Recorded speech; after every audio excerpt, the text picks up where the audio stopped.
Hello and welcome to Project Nigel, where today I shall be doing a no-nonsense sales pitch video on this black MG ZS Stepspeed.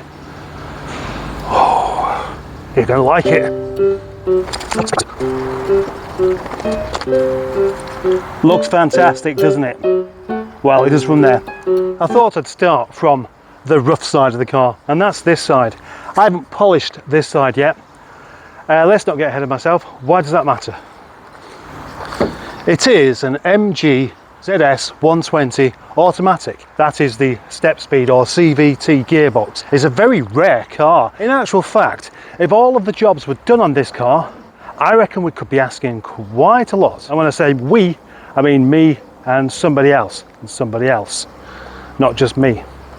A couple of months back, I purchased this car as a doer-upper because the head gasket was believed to have failed. It had only just passed its MOT and had a load of money spent on the brakes to make sure it did pass its MOT, so the owner was somewhat disheartened. Just in case you're interested, mildly interested, exceedingly interested, or haven't switched off yet, the purpose of the head gasket itself is to seal the top and the bottom of the engine. And if anything goes wrong, like it starts leaking, you can get coolant going into the oil, or oil going into the coolant, or exhaust gases going into the coolant, or simply coolant seeping out the front. And that's what was happening with this. But when I drove it back home, no issue. The next day I drove it, no issue. In fact, for a week of using it, absolutely no issue whatsoever. And I couldn't quite figure out why this car was diagnosed with a head gasket failure. I went about removing all of the stickers. In case you don't realize, this car was absolutely covered in stickers. And the trouble is, these stickers have been there for a very long time, about 8 years. And so that took a whole day of peeling and using hot water and WD-40 and all sorts of different products to actually remove these stickers. The only ones I've left behind is this strip along the bottom, which looks like it could be a factory fit sticker anyway. And then one day I did notice the coolant had dropped, so I investigated, and what I found was this. There's the alternator bracket, and just under there, there was a tiny bit of moisture just along the seam, just where the top and the bottom of the engines meet. There was a tiny bead of water. Then when I tried the car again, no leak. So it's kind of intermittent, which is, you'd think, impossible for a head gasket, but it doesn't seem to want to do it all the time. Parking sensors work. Automatic gearbox means you can drive around the yard enjoying a cup of tea, which is always quite a nice thing to do. I wouldn't recommend doing that on the road though.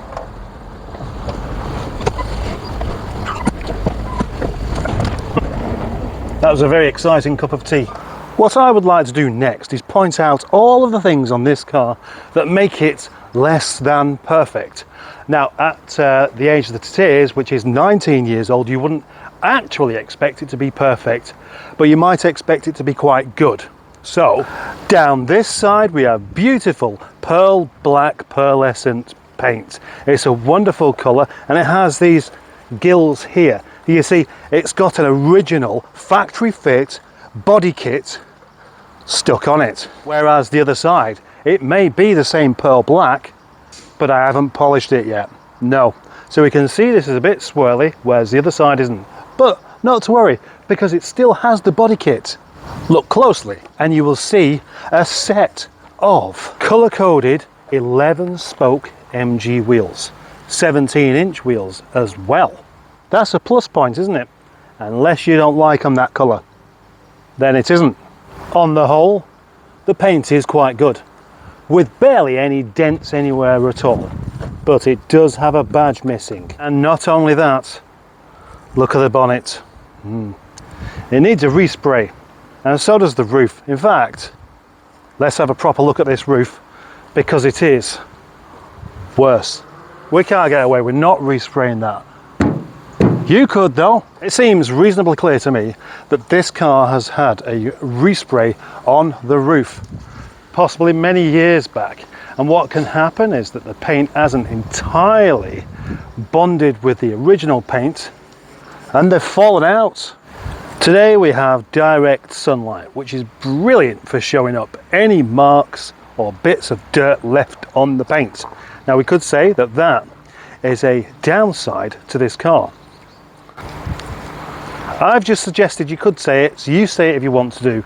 I would say, nah, just don't take it out in the sunlight. Because for one thing, is this colour, and any really dark colour, you're going to get heat absorption. So when you wash it, you burn your hands. And you don't really want to be washing it and burning your hands, do you not? I feel like I may have gone off the point somewhat. Fitted to the wheels that you may or may not like the colour of are 4 excellent tyres. And then inside the car we can see it has half leather seats with only the slightest bit of wear, as you can see. Over there is a mobile phone which belongs to me. As a temporary measure, I would suggest maybe some pins to just stick this back up again. The engine and gearbox in this car are very good. It pulls really, really well, and it goes seamlessly from one gear to another. Well, in fact, it doesn't, does it?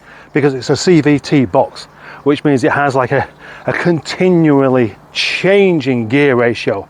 It's kind of strange. I mean, it really is strange.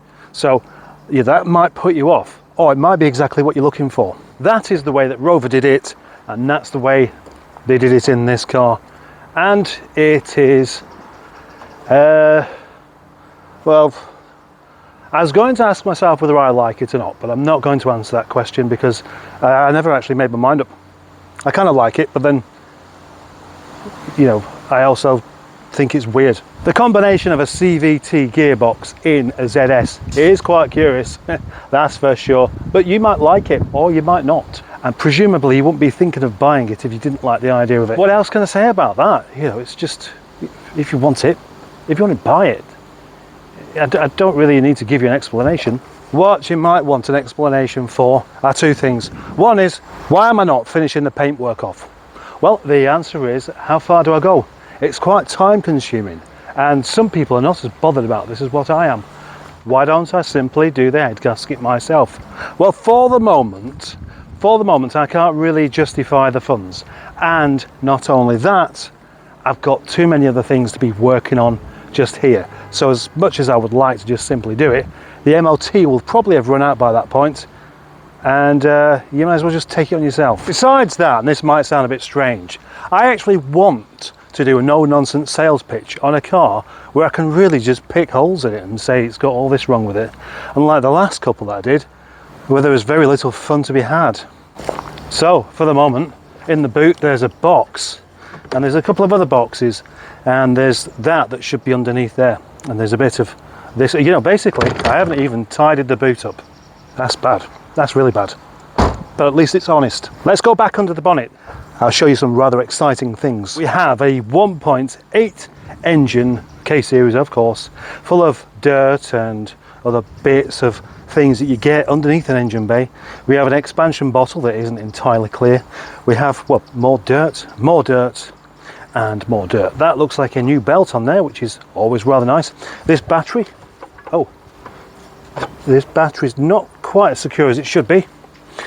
And the main thing I'm interested in is that, and I've already checked it and it's fine. Although it's dirty, the engine is actually quite clean. Normally you get lots and lots of oily bits there. There's a bit of old oil, but no fresh oil.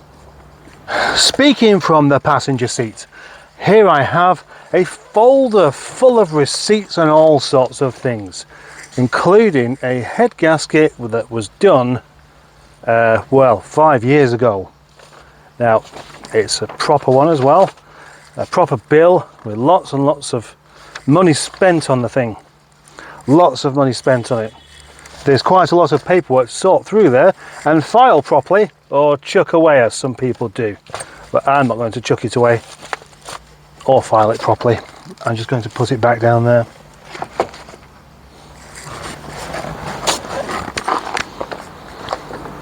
Something rather relevant, and that is the MOT. It has 306 days left, which means that this car's been here a little bit longer than what I thought. Oh yeah, about 2 months. No, that's what I thought. 306 days, the 21st of May 2024.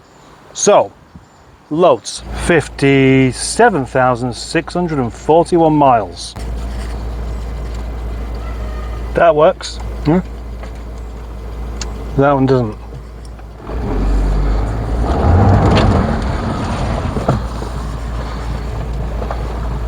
I would like to make it very, very clear that this car is being sold as a project, even though it has loads of MOT and it can legally just go straight back on the road.